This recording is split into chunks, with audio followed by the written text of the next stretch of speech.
이어서 이재명 당대표의 오늘도 꼭 역순으로 한번 진행하도록 하겠습니다. 네. 예, 그렇군요. 경제는 민주당부터 하겠습니다. 그 다음에는 이어서 바로 안보는 민주당 하고, 그 다음 순서대로 하겠습니다.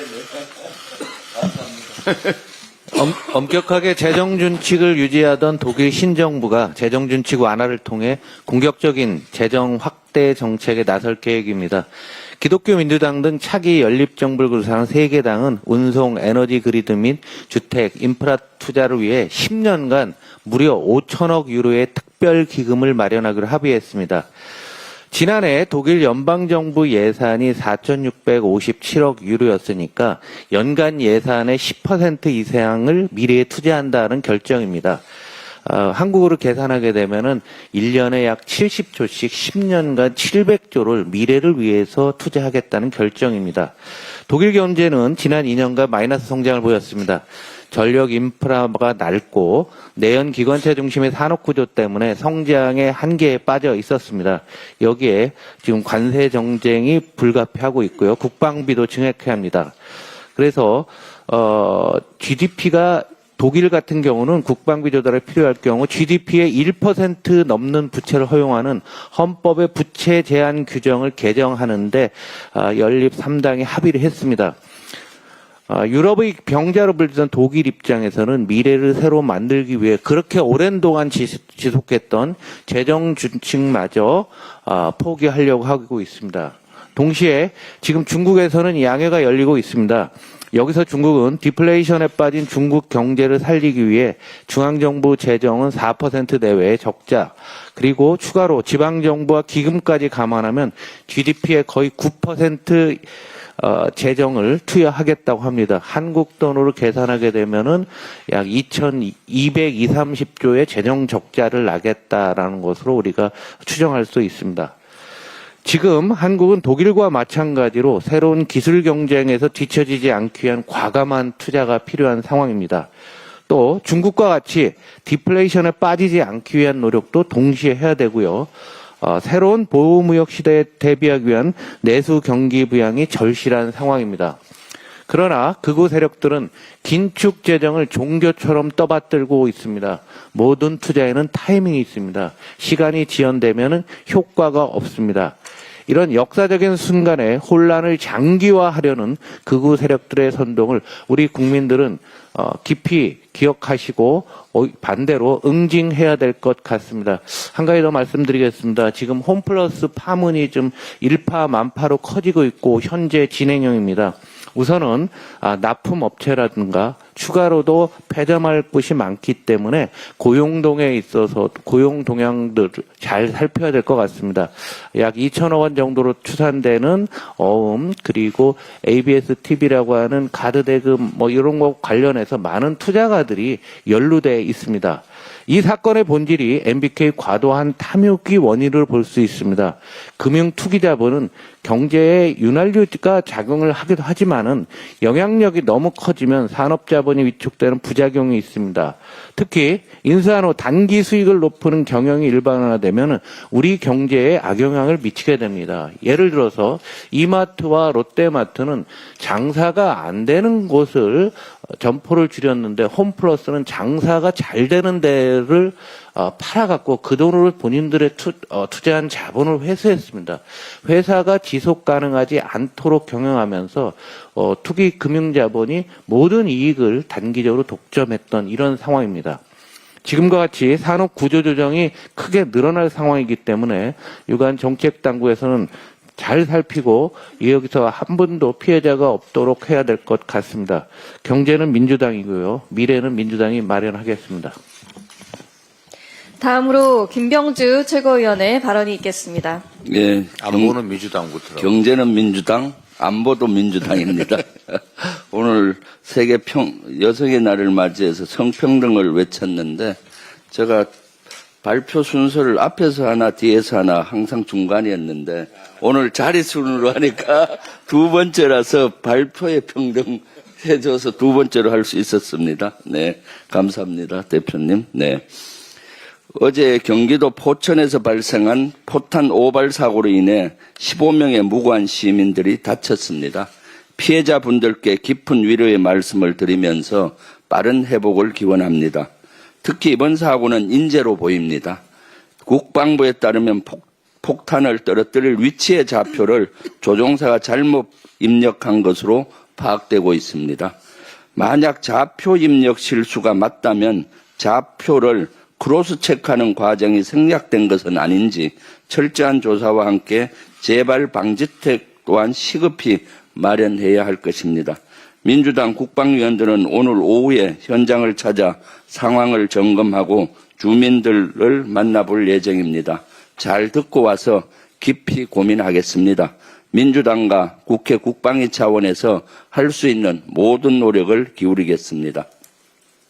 그런데 이런 엄중한 사항에서 국민의힘 국방위원들은 매우 부적절한 기자회견을 열었습니다. 국민의 목숨이 왔다 갔다 하는데 이미 끝난 사안을 놓고 또 정치 공세를 펼쳤습니다. 곽종근 전 특수전사령관에 대해 민주당이 회유했다는 억지 주장을 하는 기자회견을 했습니다. 포탄 오발 사고가 발생하고 참혹한 피해 현장이 잇따라 보도되는 상황에서 곽종근 흔들기에만 급급했습니다. 군에 의한 사고가 발생했고 여러 사람이 다쳤는데 관련 언급은 전혀 없었습니다.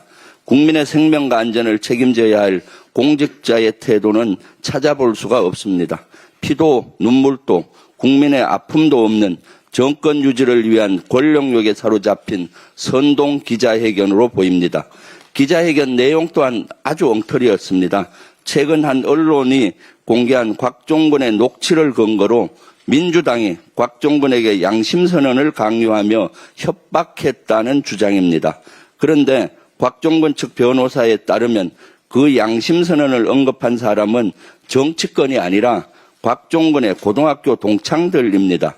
그 변호인은 그러면서 김병주 의원이 내란죄 처벌을 언급했다면 만나지 않았을 것이라고 곽종근의 발언을 공개했습니다. 이미 곽종근 전 사령관은 해유는 없었고 양심에 따라 진술했다고 아주 여러 번 밝힌 바 있습니다. 또 곽종근의 녹취를 TV조선에 제공한 사람은 국민의힘 경기도 지역 당협위원장이라고 변호인은 밝혔습니다. 국민의힘은 윤석열 탄핵 심판이 임박하니까 최후의 발악을 하는 겁니다. 그렇다고 최소한의 검증도 없이 엉터리 의혹을 제기합니까? 진짜로 한심합니다. 참으로 한심합니다. 곽종근 해유 논란은 이미 끝난 일입니다. 곽종근 본인은 물론 이상현 특전사 1공수여단장, 1공수여단 작전참모, 김영건 방첩부대장 등 이미 여러 명이 국회의원을 끄집어내라는 대통령의 지시가 있었다고 한 목소리로 증언했습니다. 그렇습니다. 곽종근 해유는 누군가의 말처럼 호수 위에 떠있는 달 그림자와 같습니다. 파란색을 빨간색이라고 우기며 해유하고 조작하고 선동하는 것은 진작 국민의힘이라고 보여집니다. 국민의힘이 대한민국이 공당이라면 더 이상 엉터리 의혹에 매달리지 마십시오. 그럴 시간에 국민의 생명과 안전부터 챙기기 바랍니다. 최상병 순직 사건의 진실을 밝히기 위해 헌신한 박정훈 대령이 인사근무차장이라는 새 보직을 받았습니다. 오늘 첫 출근이라고 합니다. 항명 혐의로 해병대 수사단장에서 해임된 지 1년 6개월 만에입니다.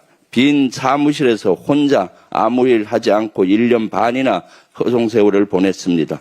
우선 보직을 받은 건 다행입니다. 그러나 인사근무차장 보직은 군의 적재적소 원칙에 맞지 않습니다. 이 자리는 보병이 가는 자리입니다. 군사경찰 본연의 보직을 부여한 게 아니기 때문입니다. 최상병 순직 사건과 관련해 모든 진상을 밝혀야 합니다. 외압의 몸통이 누구인지도 철저히 밝혀야 합니다. 군의 인사원칙과 박정훈 대령의 명예 회복을 위해 박 대령의 신속한 수사단장직과 군사경찰 병과장 복귀를 촉구합니다. 이상입니다. 다음으로 송순호 최고위원의 발언이 있겠습니다. 예, 국민의힘의 도넘은 생떼 정치에 국민은 부글부글합니다. 마은혁 헌법재판관 후보자 임명을 반대하며 무기한 단식 농성에 돌입한 박수영 국민의힘 의원이 나흘 만에 단식을 중단했습니다. 어려진 검토 결과 더 이상 단식을 하게 되면 건강에 치명타로 결론이 났다. 병원 이송 의견이 있어서 당 지도부도 박 의원을 병원으로 강제 이송시켜 치료받게 하라고 했다고 합니다. 누가 들으면 단식을 십수일 한 것 같습니다. 겨우 나흘 단식입니다. 아마 정치인이 공개적으로 선언한 단식 중 가장 짧은 단식이 아닌가 합니다. 보통 단식은 최소 10일, 보통은 15일, 길게는 30일까지 하기도 합니다. 여기 계시는 이재명 대표님도 24일 단식을 했고 돌아가신 노회찬 의원도 30일, 문재인 전 대통령도 10일을 했습니다. 저도 윤석열 하야를 촉구하며 14일 단식을 했었는데요. 하루 이틀 3일은 견딜만 합니다. 왜냐하면 처음에 의지와 결기가 있기 때문에 무난히 넘어갑니다. 가장 힘든 것은 4일, 5일째 가장 힘듭니다. 가장 힘든 이유는 다른 거 아닙니다. 허기와 배고픔입니다. 아마 명분은 건강상의 이유로 들었지만 배고팠기 때문에 저는 단식을 중단했다고 확신을 합니다. 눈물 젖은 빵과 치열한 삶을 살아보지 않고 함부로 단식하겠다고 덤비는 것 아닙니다. 단식은 곡기를 끊는 일입니다. 그만큼 단식은 사회적 약자 또는 소수의 세력이 목숨 걸고 하는 최후의 수단입니다. 사회적으로 정의롭고 대의를 위한 일은 단식의 기본입니다. 그런데 박수영은 헌법재판소가 지난달 27일 최고난 대행이 마 후보자를 임명하지 않은 것은 국회 권한을 침해한 위법한 행위라고 만장일치로 결정했음에도 박 의원은 마은혁 후보자를 임명하지 말 것을 촉구하며 단식 투쟁을 한 것입니다. 법과 헌법을 지키지 말라는 단식, 겨우 나흘 만에 병원 이송 단식은 들어본 적도 없고 본 적도 없는 첫 단식입니다. 단식 쇼의 생떼 쇼입니다. 의지도 없고 명분도 없고 아예 시작을 말지 비굴하게 비루한 정치인의 모습에 그저 한숨만 나옵니다.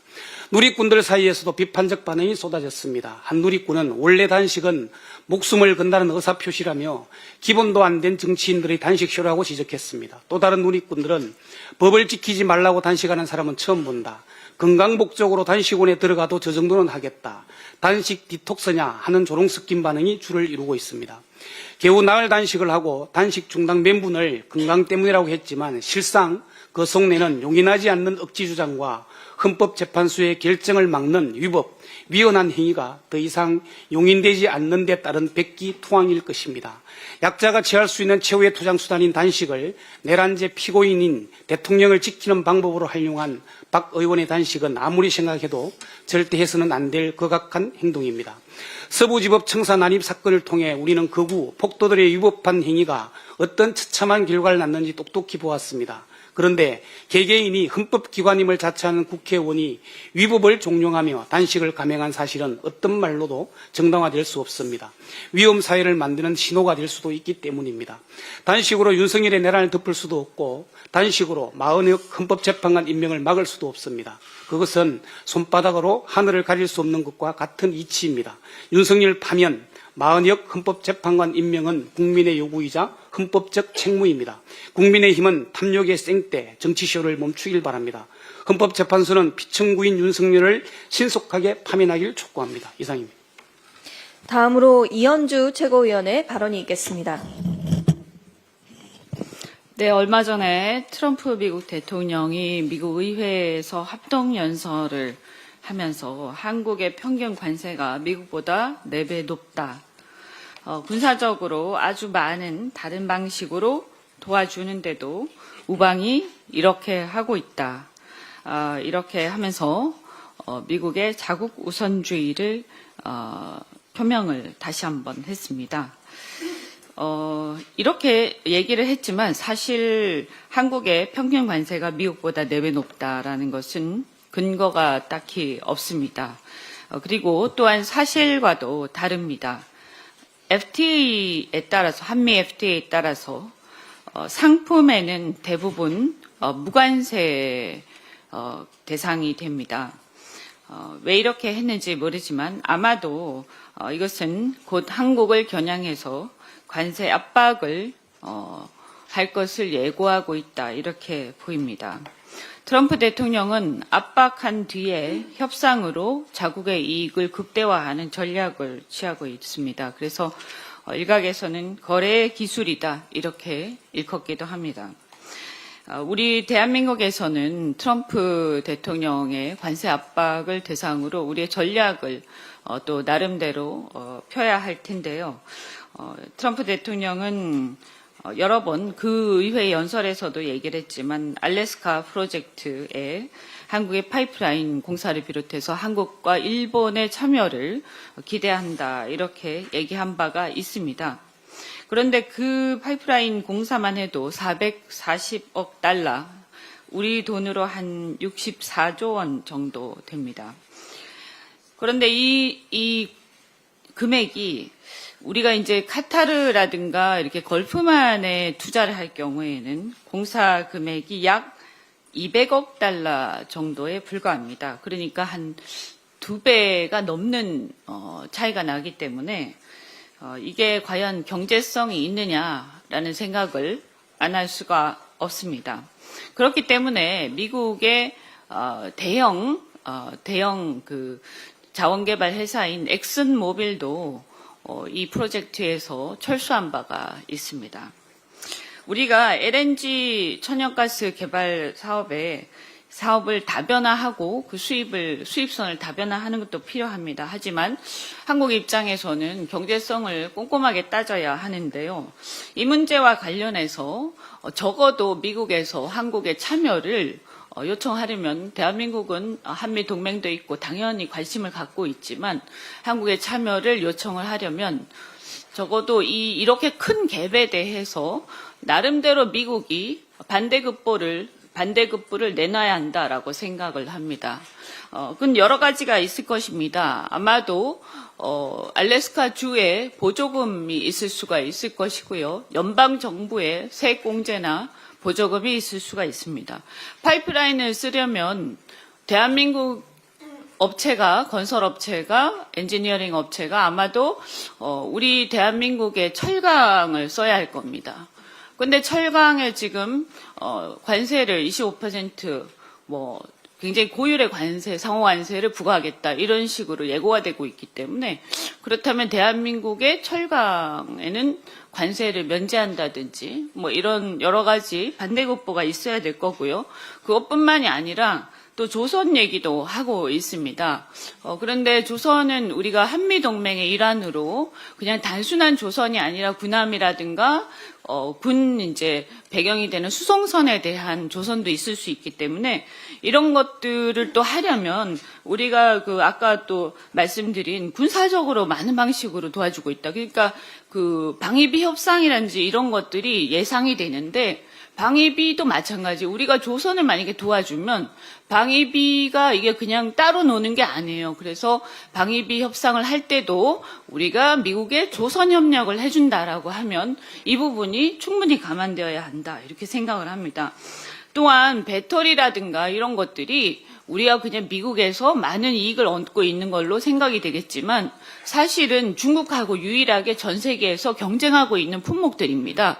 그러면 한국이 만약에 그렇게 압박을 통해서 한국 배터리 산업이라든가 여러 가지 다른 또 이뿐만이 아니라 중국하고 유일하게 이 세계 시장을 분점하고 있는 산업이 죽게 되면 중국 산업이 전 세계를 독점하게 될 텐데 그게 미국이 전략적으로 원하는 것인지 그것 또한 한번 생각해 봐야 될 겁니다. 그리고 마지막으로 북한 핵 문제입니다. 북한의 핵을 보유한 것으로 사실상 인정하는 여러 가지 발언들이 트럼프 정부에서 나오고 있는데 사실 대한민국 입장에서는 이렇게 분단된 국가에서 바로 경계를 북한과 마주보고 있는데 북한의 핵이 공식적으로 핵 보유국으로 인정되게 되면 우리의 안보에 심각한 문제가 생깁니다. NPT 10조에 의하면 당사국의 주권 행사함에 있어서 본 조약상의 문제에 관련된 비상사태가 자국의 지상이익을 위태롭게 하고 있음을 결정하는 경우에는 본 조약으로부터 탈퇴할 수 있는 권리를 가진다. 이런 조항도 있습니다. 그래서 사실 엄밀히 얘기하면 이 10조에 의거해서 대한민국은 NPT 탈퇴하고 핵개발까지도 할 수 있는 그런 상황이 됩니다. 미국이 만약에 핵 보유국을 공식적으로 북한에 대해서 인정하게 되는 경우에는 이런 문제에 대해서 가볍게 생각할 수 없다. 이렇게 말씀을 드리고 어떻든 여러 가지 한미 원자력 협정 개정 문제를 비롯해서 우리 대한민국에서도 굉장히 할 얘기가 많다. 그리고 미군 기지가 과거에 의정부에 있을 때하고 달리 이렇게 평택으로 이전했을 때는 그 평택의 미군 기지가 과연 대한민국을 그냥 방어하는 목적만 있느냐, 북한에 대한 방어만 있느냐, 사실은 미군이 거기 있음으로써 대한민국을 위한 것도 있지만 전체적인 동북아에서의 미군의 어떤 동아시아 전략의 일환도 있는 것이다라는 말씀을 드립니다. 이상입니다. 다음으로 한준호 최고위원의 발언이 있겠습니다. 네, 요즘 대한민국 곳곳에서 많이 들리는 단어 중 하나가 통합인 것 같습니다. 내란 속에 윤석열이 집권 3년도 안 되어서 나라를 가루로 만든 덕분 아닌가 싶습니다. 이런 상태를 더는 지속해서는 안 된다는 국민의 걱정스러운 마음이 곳곳에서 분출하고 있는 것입니다. 더불어민주당 또한 이런 우려에 깊이 공감하면서 통합과 연대를 위한 노력을 계속해 나가도록 하겠습니다. 그런데 일각에서는 국민 통합은커녕 갈라치기를 시도하는 자들이 활개를 치고 있습니다. 지난 5일 국민의힘 권영세 비상대책위원장이 경북 경주에서 열린 기초의원 연수 행사에서 이런 말을 했다고 합니다. 영남에 와보니까 여기 계신 분들을 가지고 그냥 나라를 하나 만들어도 되겠다라는 생각이 든다라고 했답니다. 100번 양보해서 농담이라 손 쳐도 한반도 일부만 떼어내서 다른 나라를 만들자고 하는 것, 즉 과거 형법에 명시했던 국토 참절, 그런 것을 내란이라고 부릅니다. 지역 갈등을 조장해서 국민 편가르게 나서는 것은 권영세 비대위원장뿐만이 아닙니다. 어제 박형준 부산시장이 부산에서 이재명 대표를 만났는데요. 북극 항로 개척을 위한 간담회 자리였고, 그래서 장소도 부산신항 홍보관으로 결정이 됐던 것입니다. 애초에 만나서 논의하기로 한 의제가 북극 항로였던 것인데, 박형준 시장은 갑자기 부산 민심을 외면했다는 등 뚱딴지 같은 소리 나면서 조악한 언론 플레이를 했습니다. 간담회의 주제와 핵심도 파악을 못해서야 이 부산시정을 잘 살필 수 있을지 걱정입니다. 부산 현안이 많은 만큼 민주당과 더 자주 활발히 만나서 해법을 찾아보시기 바랍니다. 한편 청년층을 은근슬쩍 비하하는 발언도 나왔습니다. 영상 한번 먼저 보시겠습니다. 제2의 국민혁명, 흔히 4.19 혁명처럼 일어납니다. 엄청난 유혈 사태 일어날 수 있다고 저는 예상해요. 왜냐하면 전환기는 나이가 들어서 그래도 온유하고 절제한다는 게 있지만 2030세에 느끼는 분노는 감당이 안 됩니다. 그들은 혈기가 앞서잖아요. 그거 누가 통제해요? 정말 다들 미쳐가는 것 같습니다. 전환길 씨의 망발에는 문제점이 한두 가지가 아닙니다. 전환길은 온유하고 절제하지만 2030은 혈기가 앞서서 통제 불가 취지로 발언을 하면서 우리 청년들이 유혈 사태를 일으킬 무질서한 존재로 매도를 했습니다. 심지어 이런 유혈 사태를 4.19 혁명에 비유하면서 대한민국 민주주의로 오독했습니다. 2030 폭도들 인생 망치는 것을 강 건너 불구경하듯이 지켜만 볼 거면서 선동질 한다. 2030을 총알바지로 들이밀겠다는 심산인가. 2030 젊은 분들이 당신보다 훨씬 성숙하다. 이런 분노에 찬 반응들이 댓글로 수두룩하게 달리기도 했습니다. 미래를 준비하는 청년에게 역사를 가르친다는 사람이 사상이 이렇게 분열적이고 왜곡돼서 되겠습니까? 매우 개탄스럽고 우려스럽습니다. 세대를 갈라 낙인 찍고 청년들을 비하하는 것도 모자라 유혈 사태를 부추긴 이 발언은 즉각 사과를 해야 됩니다. 가장 악질적인 것은 한동훈 전 대표의 발언입니다. SNS에 이재명 민주당은 벌써 계엄 중이라는 의미를 이해할 수조차 없는 문구 한 줄을 올려놨습니다.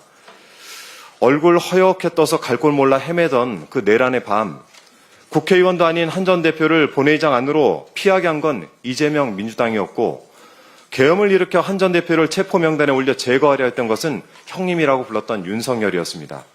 그렇게 사례 분별을 못하니까 형님이라 불렀던 사람이 체포명단에 이름을 올린 거 아니겠습니까? 이재명 대표를 잣대 삼아 전 국민을 이 세력과 저 세력으로 편가르게 하는 후진 정치를 할 바에는 대권 도전은 접는 편이 유익해 보입니다. 서로를 향한 혐오를 조장하고 국민 사회를 갈라치려는 갈등 유발자들의 행태는 국익에 어떤 도움도 되지 않습니다. 속 좁고 쪼잔한 언행들로 국민께 상처 그만 주시고 진정한 국민 통합을 위해 민주당과 함께 노력해 주실 것을 당부드립니다. 이상입니다. 다음으로 전현희 최고위원의 발언이 있겠습니다. 어제 이재명 대표와 함께 부산을 찾았습니다. 지구 온난화 기후 위기는 역설적으로 북극 항로의 중심 부산에게 새로운 도약의 기회가 열립니다. 얼어붙었던 북극 항로가 열리면 유라시아 대륙으로 운행 시간을 기존 40일에서 30일로 단축시켜서 물류 운송 비용을 30% 정도 획기적으로 절감할 수 있습니다. 세계 6대 무역 강국인 대한민국에서 항만은 국가 물류의 핵심적인 역할을 수행합니다. 부산항은 전 세계 100개국 500여 개의 항만과 연결된 세계 4위의 항만 연결성을 가진 물류산업 중심지입니다. 부산에서 21세기 한반도 해양 강국의 시대를 열어야 하는 이유입니다. 부산이 세계로 향하는 동북아 글로벌 물류 중심의 관문이 될 수 있습니다. 어제는 이러한 부산의 잠재력과 가능성을 확인하는 매우 의미 있는 행사였습니다. 부산을 동북아 북극 항로 허브로 도약시켜 글로벌 해운, 철도, 항공, 트라이포드로 완성시켜야 합니다. 노무현 대통령이 꿈꾼 평화와 번영의 동북아 시대를 부산항을 중심으로 이재명 대표와 민주당이 다시 꿈꾸겠습니다. 김건희 특검이 코리아 디스카운트 해법입니다. 금감 원장이 삼부 토건 주가 조작 사건의 수사 필요성을 인정했습니다. 작년부터 시작된 조사를 이제 와서 뒷북치기 발표한 금감원의 부실 대응도 진상 규명이 필요합니다. 윤석열 원희룡이 국가 권력을 이용하여 우크라이나 재건 사업을 띄우고 김건희와 가족처럼 가깝다는 주가 조작범들이 이를 활용해서 100억대가 훨씬 넘는 천문학적인 시세 차익을 챙겼습니다. 주가 사기꾼 돈주머니로 흘러간 돈은 미래의 꿈을 저당 잡힌 개미들의 눈물입니다. 삼부 토건 주가 조작 커넥션은 도이치모터스 주가 조작과는 그 차원이 다른 권력형 중대 범죄입니다. 이상거래 심리보고서를 제출받는 등 명백한 주가 조작 정황에도 6개월 넘게 사건을 덮어온 금감원도 삼부 토건 주가 조작 책임에서 자유로울 수 없습니다.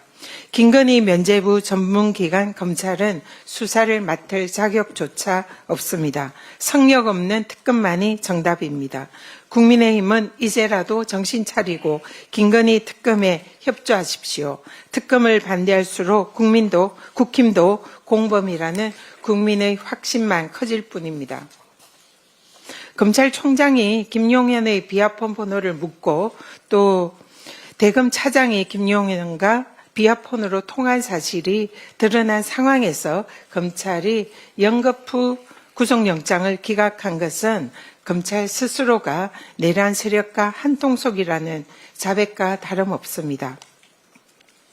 어제 서울고검 영장심의위원회가 김성훈 경호차장과 이광우 경호본부장의 구속영장을 청구해야 한다라는 결론을 내렸습니다. 검찰의 내란 수사 방해로 내란의 진상 규명이 지연되고 증거인멸 가능성이 높아졌습니다. 즉각 구속영장을 청구해야 합니다. 또 범죄자 김건희를 비호하던 검사들의 탄핵이 계엄의 또 다른 사유였다는 사실도 드러났습니다.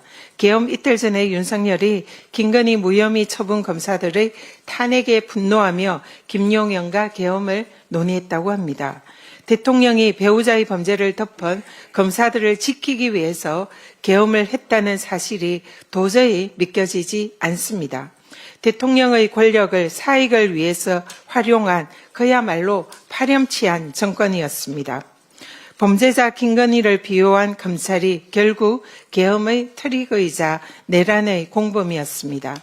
현재는 사익을 위해서 검찰을 동원하고 국민을 짓밟은 파렴치범 내란 수괴 윤석열을 즉각 파면해 줄 것을 엄숙히 요청드립니다. 이상입니다. 다음으로 김민석 최고위원의 발언이 있겠습니다. 대한민국 극우전선에 전광훈, 전한길에 이어 전두환 아들 전재국까지 등장했습니다. 난데없는 쓰리전입니다. 윤석열이 파면되면 유혈사태라는 전한길과 부정선거 운운하며 피 흘릴 준비가 되어 있냐는 전제국의 발언이 섬뜩하고 불길합니다. 전광훈이 선동했던 법원 폭동을 헌재에서 재현하려 하는 극우 폭력의 불씨를 반드시 미리 잡아야 합니다. 헌재를 때려 부수자는 서천호 의원의 폭력 선동마저 비호하는 국힘은 이재명 반대만 외치면 된다는 집단 환각에서 깨어나 정말 정신 차려야 합니다. 내란 비호를 넘어 폭력 선동으로 폭주하는 겁니까? 헌재 판결 이후 평화적인 국가 정상화가 최대의 국가적 과제입니다. 폭력의 씨앗은 윤석열이 뿌렸지만 헌재 판결 이후에 폭력 사태를 막는 것은 전적으로 국힘의 책임이 될 것입니다. 헌재 승복, 폭력 불가로 헌재 판결 전에 명확히 선을 그어야 합니다.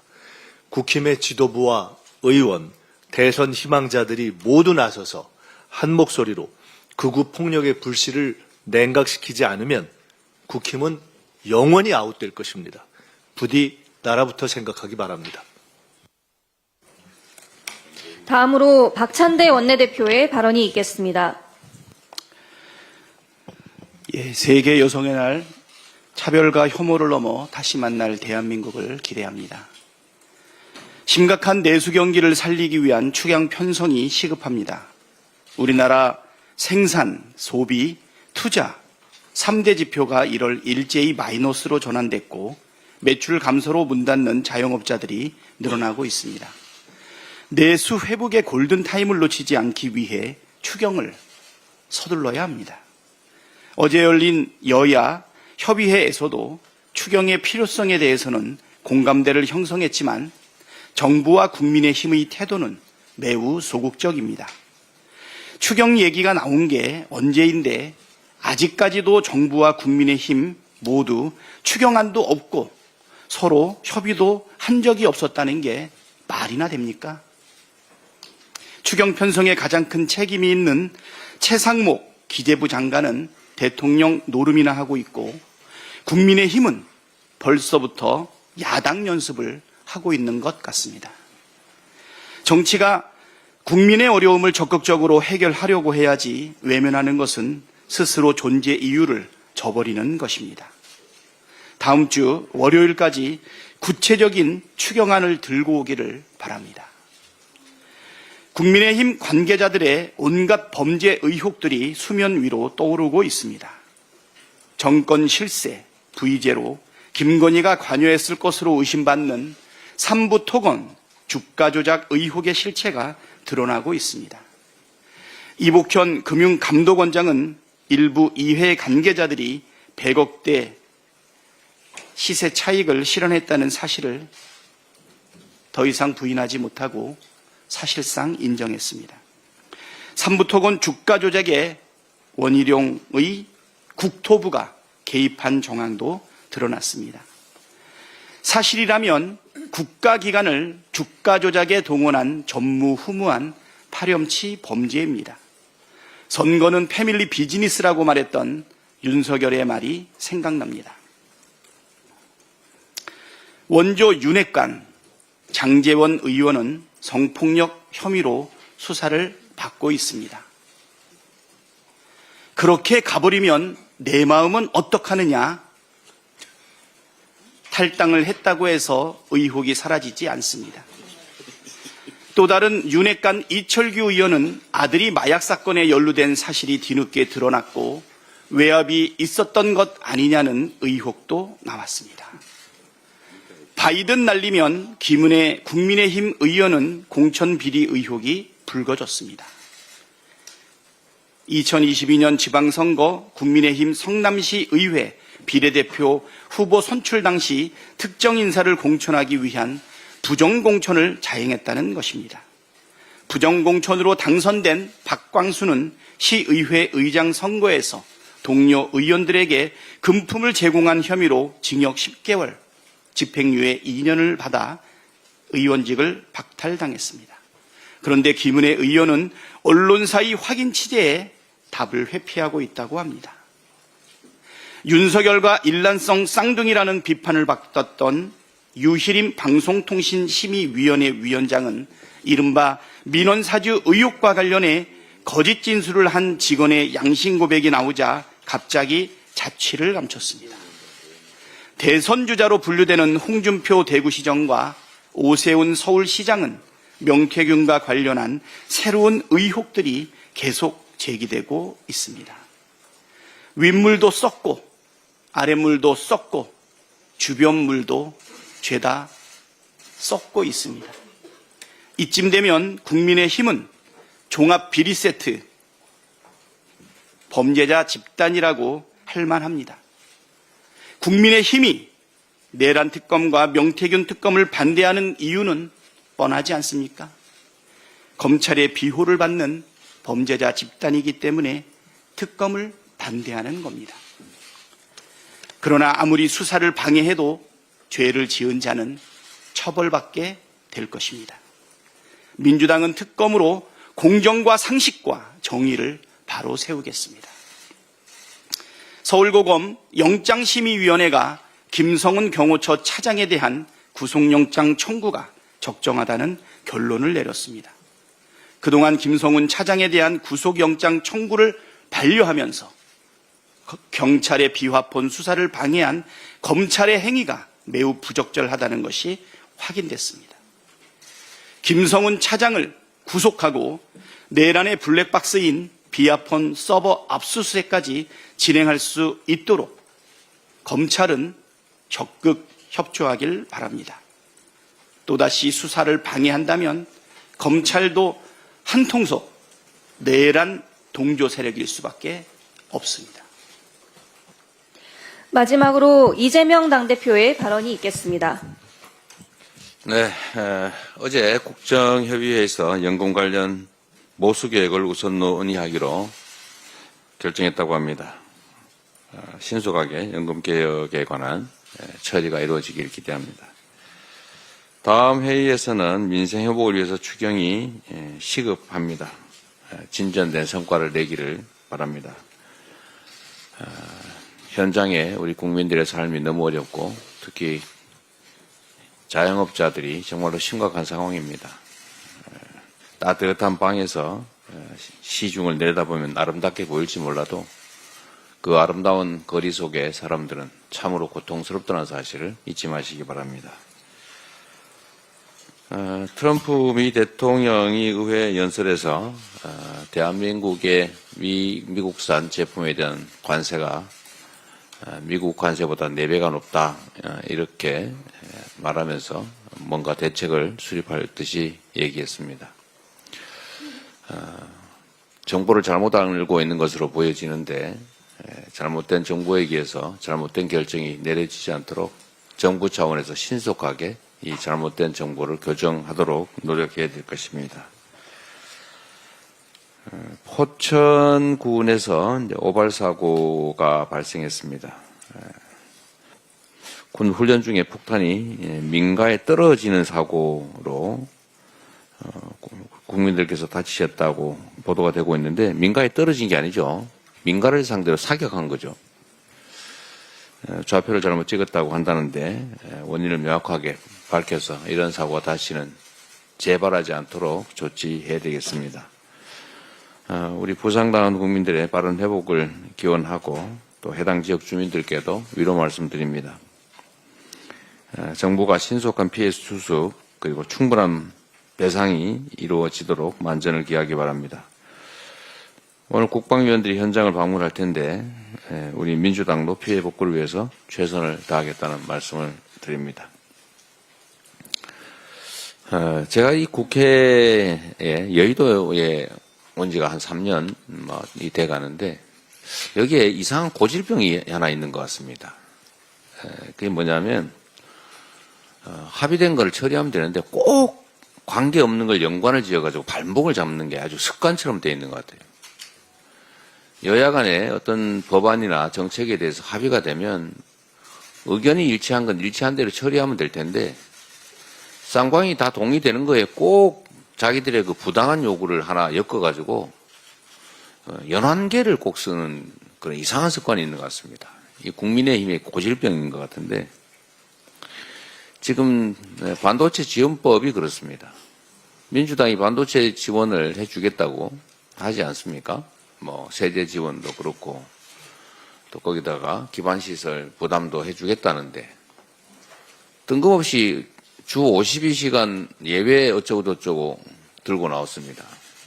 국민 여러분께서 다 살펴보신 것처럼 제가 공개 토론에서 확인된 바가 그렇습니다.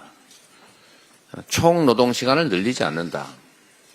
그리고 노동 시간을 변형하는 데 따른 연장 근로수당, 뭐 주말 근로수당, 심야 근로수당을 다 지급한다. 그리고 반도체 영역에 고액 연구자에 한한다. 이렇게 하니까 실제로 이 점을 다 동의하지 않았습니까? 그런데 이렇게 해놓고 보니까 필요가 없는 거예요. 기존에 있는 이미 4개의 근로시간 예외 제도가 이거보다 사업자 측에 더 유리합니다. 그 제도를 쓰면 총노동 시간을 늘릴 수도 있고 또 수당을 안 주고도 쓸 수 있게 되어 있기 때문에 그 제도를 이용하는 게 훨씬 유리합니다. 그래서 산업계, 경영계에서 이거 그런 상황이라면 굳이 필요 없겠다라고 하지 않습니까? 그래서 결국은 해당 산업계에서 그런 요청을 했어요. 52시간제 예외 말고 기존의 예외 제도를 노동부가 인가를 할 때 좀 빨리 쉽게 하기만 해주면 되겠다. 그래서 심지어 지금 대통령 권한대행도 공식적으로 그렇게 얘기하지 않습니까? 그거 필요 없고 노동부가 기존의 근로시간 예외 제도를 인가할 때 반도체 산업계의 특성을 고려해달라 이런 조항만 하나 넣어달라고 하지 않아요. 그 필요도 없지 않습니까? 그래서 제가 물어봤어요.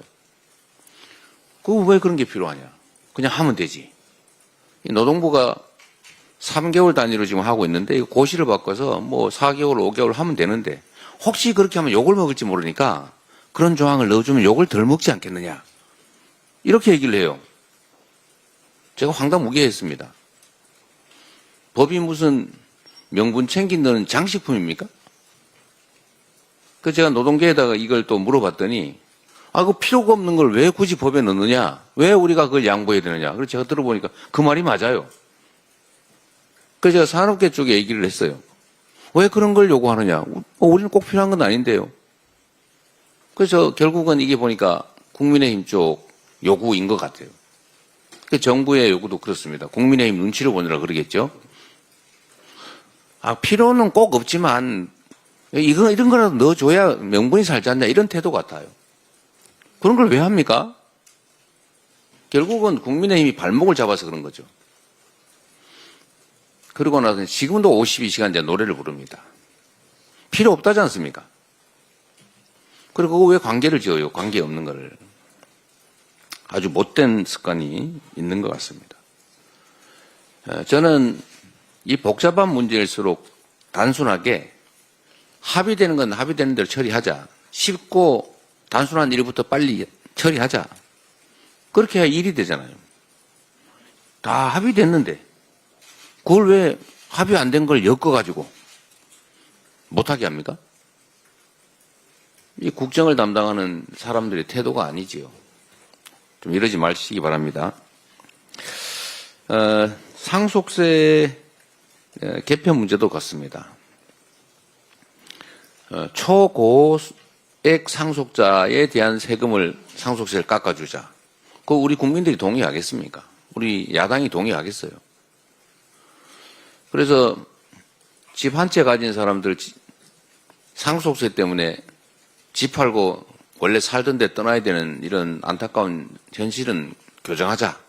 그래서 배우자와 피상속자들 자녀들의 공제를 좀 올려주자. 18억까지는 올려서 웬만한 집 팔지 않고 살 수 있게 해주자. 부모나 배우자가 사망했을 때. 이걸 굳이 태클을 걸더니 이게 아닌가 싶었던 모양인데 이 배우자는 아예 그냥 상속세를 다 없애버리자. 이런 제안을 또 했어요. 이 배우자에 대한 상속세 면제는 사실 나름의 타당성이 좀 있습니다. 수평이동이기 때문에 사실 이혼을 하거나 이럴 때 재산 분할하는 것까지 고려하면 나름의 타당성이 있어요. 그래서 제가 제안을 드립니다. 상속세 일괄공제, 기초공제, 기본공제를 올리는 것하고 동의하는 것 같으니까 배우자 상속세 면제, 폐지 요거를 우리도 동의할 테니까 이번에 처리하면 좋겠습니다. 그리고 또 여기다가 무슨 이상한 초부자 상속세 감세 같은 조건 붙이지 말고 요거 저희가 동의할 테니까 이거는 처리하면 좋겠습니다. 지금도 부모나 배우자가 사망해서 안타까운 상황인데도 또 집값 상속세 때문에 집을 떠나야 되는 그런 일을 겪는 분들이 계실 겁니다. 저희도 패스트 트랙에 이걸 요청을 해놨는데 하루도 빨리 이런 안타까운 일이 생기지 않도록 합의된 동의된 부분은 신속하게 처리하기를 다시 한번 제안드리면서 이 일을 하려면 합의된 건 처리하고 불필요하게 연관 짓는 이런 발목 잡기 전략을 더 이상 하지 말기를 요청드립니다. 회의를 마치겠습니다.